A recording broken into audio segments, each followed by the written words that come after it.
warahmatullahi wabarakatuh. Perkenalkan, nama saya adalah Riko Pratama Rizkianto, SKM MKes.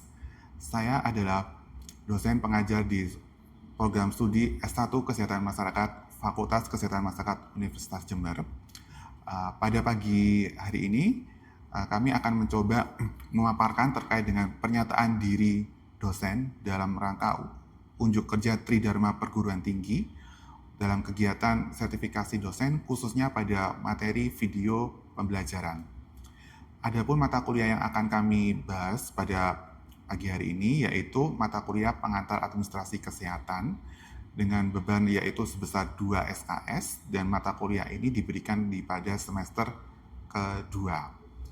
Kemudian mata kuliah ini juga menjadi mata kuliah prasyarat untuk mahasiswa di semester 6 sebagai peminatan untuk masuk ke dalam peminatan administrasi kebijakan kesehatan. Dan deskripsi dari mata kuliah ini yaitu nanti kurang lebih membahas terkait dengan administrasi kesehatan, meliputi dari perencanaan, pengorganisasian, pelaksanaan, dan juga evaluasi. Nanti juga akan dibahas terkait dengan sistem kesehatan, meliputi sistem pelayanan kesehatan dan juga pembiayaan.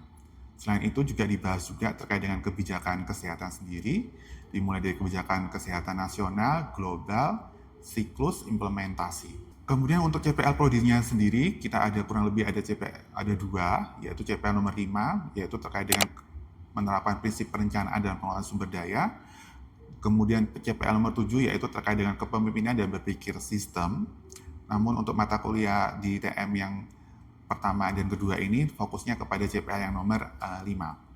Sedangkan CPMK-nya di sini ada CPMK nomor 1, 2, dan juga 3. Di mana CPMK yang pertama yaitu terkait dengan peran dari administrasi kesehatan, CPMK 2 yaitu lebih kepada kepemimpinan berpikir sistem, dan yang CPMK yang ketiga yaitu terkait dengan kebijakan dan administrasi kesehatan. Untuk mata kuliah yang TM yang 1 dan 2 ini lebih fokusnya kepada CPMK yang pertama. Untuk materi pembelajaran sendiri, kami sudah membaginya menjadi administrasi yaitu pada TM 1 sampai dengan TM 7, sedangkan untuk kebijakan sendiri yaitu dari TM ke 8 sampai ke 16. Di mana TM1 yaitu membahas terkait dengan konsep administrasi, TM2 yaitu terkait dengan peran administrasi, TM3 yaitu fungsi administrasi, TM4 yaitu sistem kesehatan, TM5 yaitu terkait dengan pembiayaan kesehatan, TM6 yaitu terkait dengan pelayanan kesehatan, dan TM7 yaitu ujian tengah semester.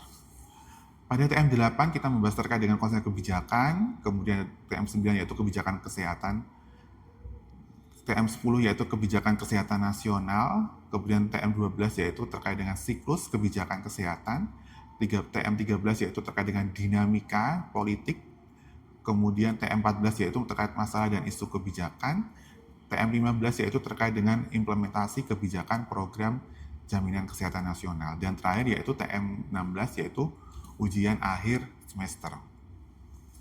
Untuk metode penilaian sendiri, di sini kita membaginya ada UTS sebesar 20%, kemudian UAS sebesar 20%, kemudian terbagi lagi ada kurang lebih ada 5 tugas, di mana masing-masing tugas yaitu sebesar 12%. Tugas pertama yaitu terkait dengan perencanaan fungsi administrasi, kemudian tugas yang kedua yaitu terkait dengan sistem kesehatan, tugas ketiga yaitu terkait dengan analisis kebijakan kesehatan, tugas keempat yaitu terkait dengan analisis kebijakan kesehatan nasional dan global, dan tugas yang kelima yaitu terkait dengan masalah isu dari kebijakan kesehatan sendiri.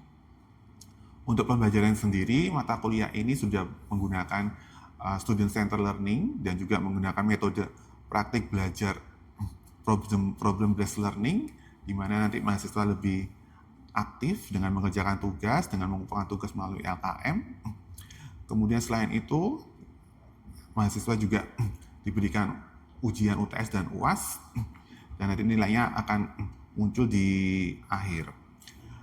Kemudian dalam kegiatan ini kita juga sudah mengadopsi dengan menggunakan metode delivery, interaction, dan assessment, di mana delivery nanti bisa kita lihat pada saat dosen itu mengajar, kemudian interaksi berarti dapat dilihat dari keadaan mahasiswa, mungkin dari bertanya, kemudian dia bisa menyimpulkan, kemudian asesmen sendiri nanti bisa dilihat pada saat mahasiswa mengerjakan LKM dan juga mempresentasikan hasil tugas dari KKM. Agar tidak berlama-lama lagi, mari kita saksikan video pembelajaran terkait dengan administrasi kebijakan kesehatan. Oke, Assalamualaikum warahmatullahi wabarakatuh.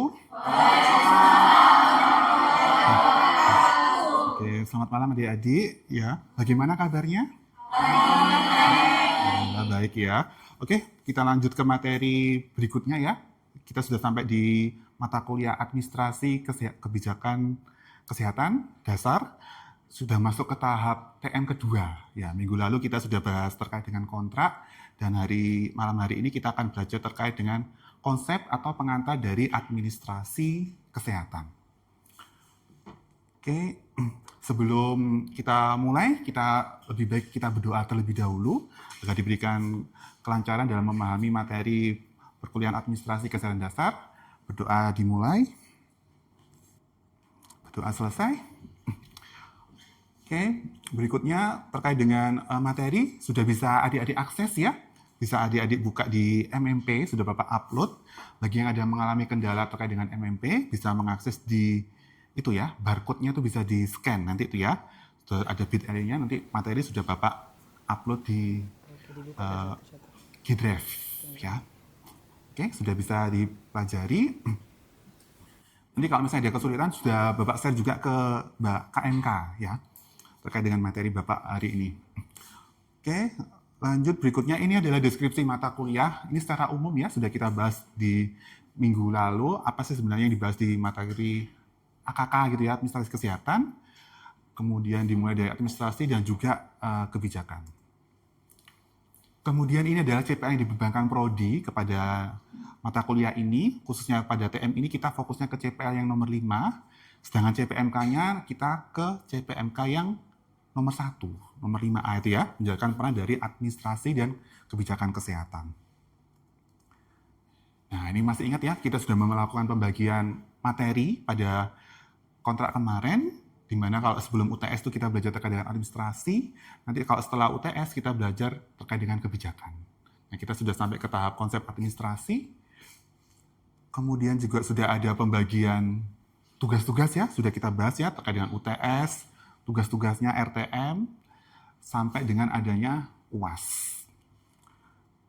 Kemudian ini adalah materi kita hari ini, kita nanti akan belajar terkait dengan apa itu administrasi, apa itu manajemen, kemudian kita lihat perbedaannya administrasi dan manajemen. Jadi kita fokusnya lebih ke administrasi kesehatan ya. Dan terakhir adalah unsur-unsur dari administrasi kesehatan. Ini adalah definisi dari administrasi. Jadi dia dari bahasa Latin, artinya administrate, ad itu artinya pada, dan juga ministrate berarti dia melayani. Ini menurut Pak Muninjaya, jadi dia lebih fokus kepada kerjasama. Kalau administrasi itu lebih kepada kerjasama pada suatu kelompok untuk mencapai suatu tujuan. Ini sama ya, definisi-definisi lain dari beberapa para ahli, menurut Pak Waldo dan juga Pak Robert Calkins. Ini juga sama ya, dari Pak Calkins, kemudian juga Pak Asmiran, dan juga ada kegiatan tata usaha menurut Pak Burhanuddin. Lanjut kita lihat yaitu terkait dengan manajemen. Ya. Apa itu manajemen? Dia berasal dari bahasa Latin, yaitu manus, yang artinya tangan, dan agree berarti dia melakukan dengan tangan. Jadi kalau manajemen ini lebih kepada pengelolaan dari sumber daya secara efektif dan efisien, sama untuk mencapai tujuan. Ini juga menurut teorinya Pak Muninjaya. Ini juga menurut beberapa definisi dari para ahli, dimulai dari Pak Kunz, kemudian dari Pak Terry, dan juga terakhir adalah menurut Pak Stuner. Nah ini ya, definisinya tadi ya, manajemen menurut Pak Manulang dan juga menurut Pak Gito Sudarmo. Lanjut kita belajar, kira-kira administrasi dan manajemen itu sama atau berbeda? Kita tulis dulu ya, yang pertama adalah administrasi, kemudian nanti juga ada manajemen, gitu ya. Kurang lebih kita ada 3 pandangan gitu ya. Pandangan 2 dan juga pandangan ketiga. Oke, menurut adik-adik kira-kira sama atau berbeda? Beda. Beda ya, berarti nanti silakan adik-adik ada yang Bapak butuhkan, ada 3 mahasiswa yang maju ya. Berarti ada yang bilang beda dan juga bilang yang sama. Oke, terus ya kita lanjut ya. kurang lebih kita Bapak butuh 3 mahasiswa ya, terkait dengan perbedaan dari administrasi dan juga manajemen. Oke, silakan siapa yang mau maju? Ya, silakan. Kira-kira apa? Sama atau berbeda kira-kira? Saya sama, Bapak. Sama, oke. Berarti nomor 2 mungkin ya, ditulis di nomor 2. Iya. Oke, berikutnya silakan. Sama atau berbeda? Berbeda. Berbeda. Lebih besar atau lebih kecil? Administrasi lebih kecil dari Oke. manajemen. Nomor 3 ya.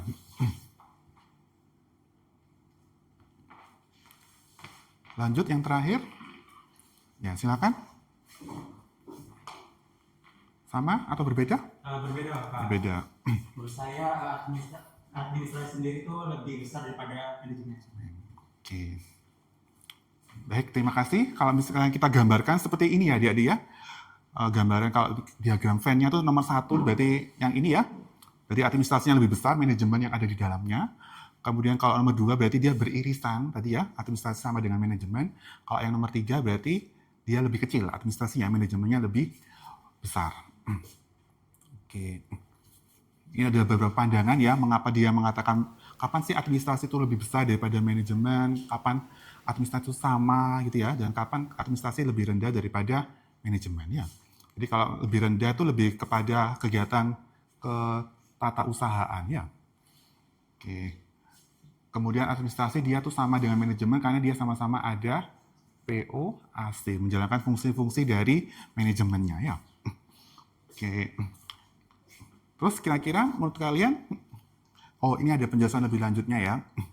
Kapan dikatakan lebih besar? Ya, jadi kalau lebih besar itu berarti administrasi dia itu yang apa? Berarti pelaksananya adalah manajemen. Berarti administrasi dia yang merancang gitu ya, mengkonsep, tapi pelaksananya adalah tim manajemen. Gitu ya. Oke. Kemudian ini tadi ya, administrasi sama dengan manajemen, tadi mbaknya itu ya, dia sama-sama menjalankan fungsi dari administrasi dan manajemen, kita bisa menggunakan POAC. Kemudian kalau kita lihat dari cabang ilmunya, biasanya kalau administrasi itu dia masuk ke FISIP, ya, Fakultas Ilmu Sosial dan Politik. Kalau yang manajemen dia masuknya ke FEB, Fakultas Ekonomi dan Bisnis. Oke. Nah ini ya, mengapa kok administrasi lebih rendah daripada manajemen, jadi dia hanya sebatas kegiatan tata usaha, gitu ya, yang mengetik, terima telepon, itu hanya kegiatan administrasi. Sedangkan yang mengkonsep adalah manajemen. Oke, berdasarkan 3 pandangan tadi, sudah Bapak jelaskan perbedaan dari administrasi pandangan 1, 2, dan 3. Kira-kira kesimpulannya, adik-adik mau mengambil yang mana? Pandangan 1, 2, apa 3? 1. Kenapa kok milih yang 1? Karena manajemen hanya mengolah research. Terus administrasi dia yang mengkonsep, ya, dia melaksanakan. Jadi manajemen adalah pelaksananya. Oke, adik-adik sudah bisa memahami ya. Jadi kita menggunakan yang pertama ya, administrasi lebih besar daripada manajemen. Berikutnya nanti ada juga yang namanya administrasi kesehatan. Ya sudah, tinggal menggabungkan saja konsep dari administrasi dengan kesehatan itu sendiri. Ini Bapak ambilkan dari Undang-Undang Kesehatan ya, definisi dari kesehatan, baik secara fisik, jiwa, sosial, sehingga produktif. Kemudian ini adalah definisi lengkap dari administrasi, dari Komisi Pendidikan Administrasi Kesehatan. Nanti bisa adik-adik baca ya, secara detailnya di situ. Oke, masih ingat ini ya? Ya, HL Bloom ya, bisa yang kalian gunakan di PBL. Yo, PBL ini kan pakai kerangka konsepnya seperti ini ya. Reportnya dari variabel perilaku, lingkungan, genetik, dan kita di administrasi dia lebih ke arah pelayanan kesehatan ya. Penyumbangnya adalah 21%. Kemudian berikutnya, nah ini yang epidemiologi gitu ya, biasanya lebih memahami ya terkait dengan tingkatan pencegahan dari penyakit ya. Ada primer, sekunder, dan juga tersier ya. Primer ada health promotion, ada specific protection, kemudian secondary berarti dia ada diagnosis awal dan pengobatan tepat, dan ada kebatasan kecacatan, dan terakhir adalah tersier yaitu rehabilitasi. Berikutnya adalah terkait dengan unsur-unsur administrasi. Nanti ini bisa kalian pelajari lagi ya. Ini biasanya kita menggunakan dengan namanya pendekatan sistem ya. Ada input, kemudian ada apa lagi? Proses, kemudian ada output, kemudian ada apa lagi? Outcome. Oke, input biasanya kita pelajari itu yaitu terkait dengan kebutuhan yang diperlukan, prosesnya bagaimana, output, hasilnya seperti apa, outcome, yaitu lebih ke arah dampaknya ya. Nah, biasanya kalau input kita mempelajarinya terkait dengan 6M gitu ya. Nanti ada man, money gitu ya. 6M, 1T, bahkan sekarang sudah berkembang ya, ada yang menggunakan 6M, 2T, sama 1I gitu ya. Proses ini lebih kepada fungsi manajemen gitu ya. Bisa yang menggunakan POAC. Output biasanya berupa pelayanan kesehatan, dan juga ada kebutuhan dan juga tuntutan. Kebutuhan harapannya kita bisa dilayani dengan baik, tuntutan harapannya kita nggak tahu ya, tiba-tiba besok sakit atau sehat, kita kan nggak tahu ya. Di situ ada semacam kebutuhan dan juga tuntutan. Kemudian ini outcome-nya, ya bisa kita menggunakan derajat kesehatan masyarakat, bisa dilihat dari angka kesakitan, kematian, status gizi, dan juga umur harapan hidup. Oke, ini tadi ya definisi-definisinya, jadi input, proses, output, dan juga outcome. Ya, ini juga definisinya tadi ya, ada 6M, teknologi, dan juga waktu. Lanjut kita masuk ke fungsi dari administrasi kesehatan ya. Nah, ini kita lihat ada kurang lebih ada 4 ya, kita potret dari fungsi dari administrasi, kurang lebih ada 4 teori ya. Dan terakhir adalah menurut Pak Kunz.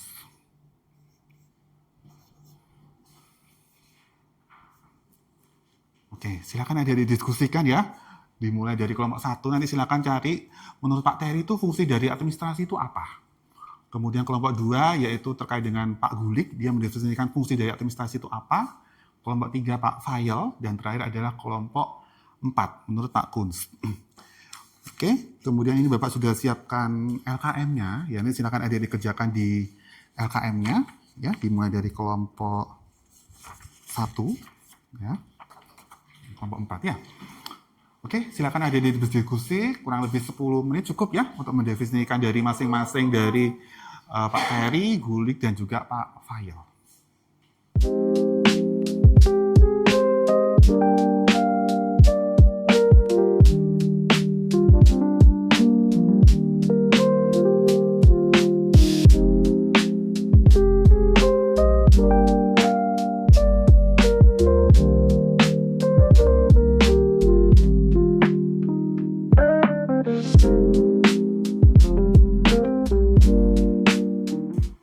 Oke, sudah selesai ya diskusinya adik-adik ya? Oke, sudah ketemu semua ya jawabannya. Bapak sudah mendampingi ke masing-masing kelompok tadi. Silakan adik-adik tulis di depan ya, biar kita langsung koreksi bersama-sama. Kita mulai dari kelompok 1, menurut Pak Terry ya. Silakan. Di bawah ya.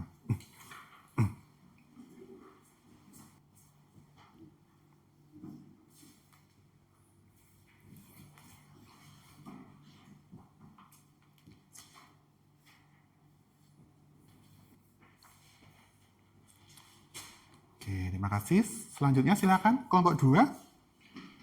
Menurut Pak Gulik ya. Oke, kita lihat ada siapa aja. Definisinya dari administrasi menurut Pak Gulik.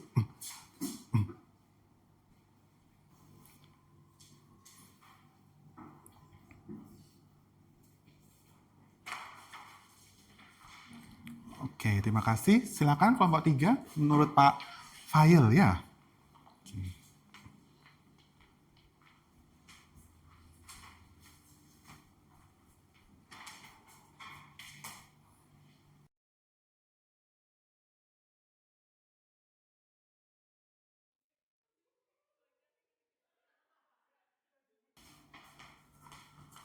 Oke, terima kasih. Selanjutnya terakhir silakan kelompok 4 menurut Pak Kunz ya.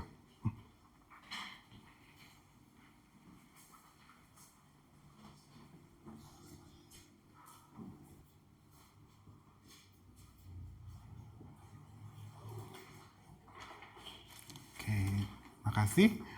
Oke, kita lihat ya adik-adik bersama-sama ya, jawabannya sudah benar atau belum ya. Oke, dimulai dari planning, sama ya, kurang lebih sama ya. Hampir semuanya ada planning ya, dari 4 orang ya. Kemudian Pak Terry, organisasi ini hampir sama ya, organisasi. Staffing dia juga dimasukkan ke organisasi. Budgeting ini biasanya kita masukkan di planning, biasanya kalau di situ ya. Actuating di sini ada directing sama coordinating. Ini commanding ya, ini directing sama. Controlling dia sama ya, controlling, reporting, controlling, dan juga controlling. Ini kalau misalnya kita garis ini ya, kurang lebih hampir sama ya, sama-sama menggunakan POAC. Untuk mata kuliah ini kita menggunakan POAC, nanti mata kuliah dasar organisasi manajemen nanti lebih fokusnya ke menurut Pak Gulik ya, Pos de Corbia.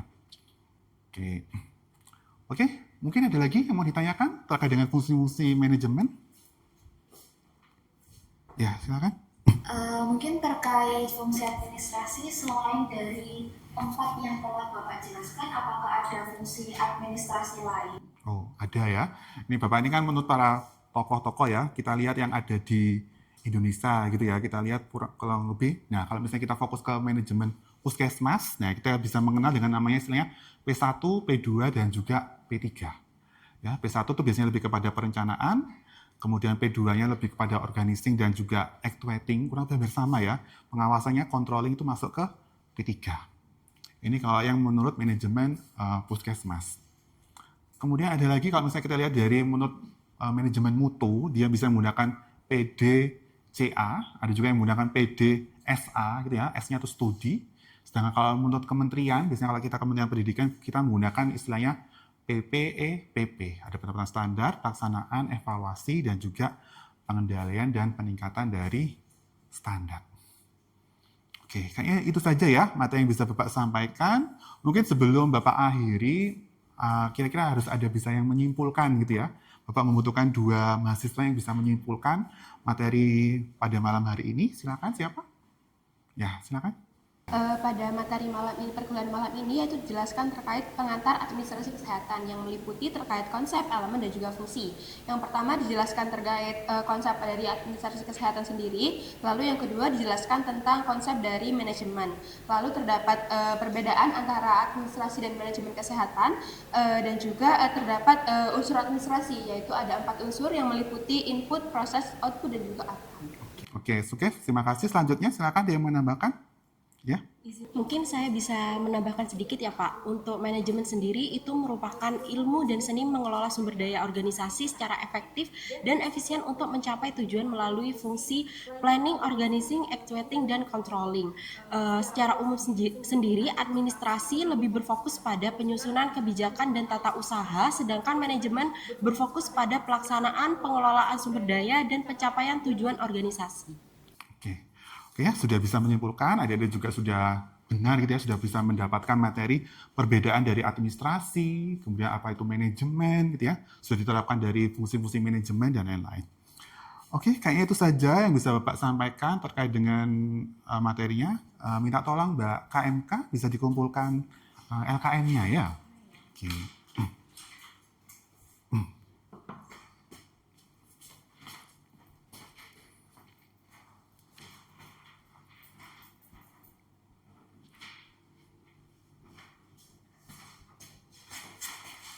Oke, baik, terima kasih. Oke, sudah ya, bisa kita akhiri pada perkuliahan pada malam hari ini. Silakan adik bisa dipelajari lagi ya. Nanti kita soal dari ini nanti kita masuk ke dalam soal UTS ya. Nanti kita tunggu juga dari beberapa dosen, barangkali nanti ada dosen nanti kita soalnya bisa digabung. Oke, itu saja yang bisa Bapak sampaikan. Kurang lebihnya Bapak mohon maaf. Terima kasih. Assalamualaikum warahmatullahi wabarakatuh.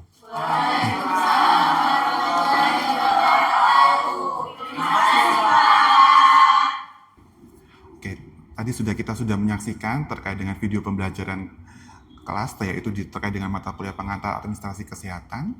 Di situ kita lihat banyak sekali aktivitas yang bisa terlihat, dimulai dari delivery, di mana seorang dosen bisa mengajar di situ ya, mulai dari mengajar terkait dengan konsep-konsep administrasi, fungsi-fungsi administrasi, perbedaan administrasi dan juga manajemen, kemudian juga terkait dengan pendekatan sistem. Kemudian juga ada juga interaksi antara dosen dengan mahasiswa di situ, dimulai dari mahasiswa bertanya, kemudian juga ada juga mahasiswa yang memberikan kesimpulan sebanyak 2 orang. Kemudian juga ada kegiatan diskusi kelompok, di situ juga dosen sudah mendampingi di masing-masing kelompok. Kurang lebih di situ ada 4 kelompok. Selanjutnya mahasiswa juga melakukan asesmen, menulis pekerjaannya di LKM. Dan setelah itu mahasiswa melakukan presentasi, ya presentasinya dalam bentuk menulis di depan tulis hasil dari kerja kelompoknya. Dan kemudian sama dosen memberikan penilaian dan hasilnya yaitu sudah sesuai dengan yang diharapkan, yaitu mahasiswa sudah mampu memahami fungsi-fungsi manajemen dari berbagai macam ahli. Setelah itu mahasiswa sudah mengumpulkan juga hasil LKM dan nanti untuk nilai berikutnya yaitu materi kuliah ini nanti akan di UTS-kan dengan bersama materi kuliah dari dosen yang lain. Oke, itu saja yang bisa kami sampaikan. Kurang lebihnya kami mohon maaf. Assalamualaikum warahmatullahi wabarakatuh.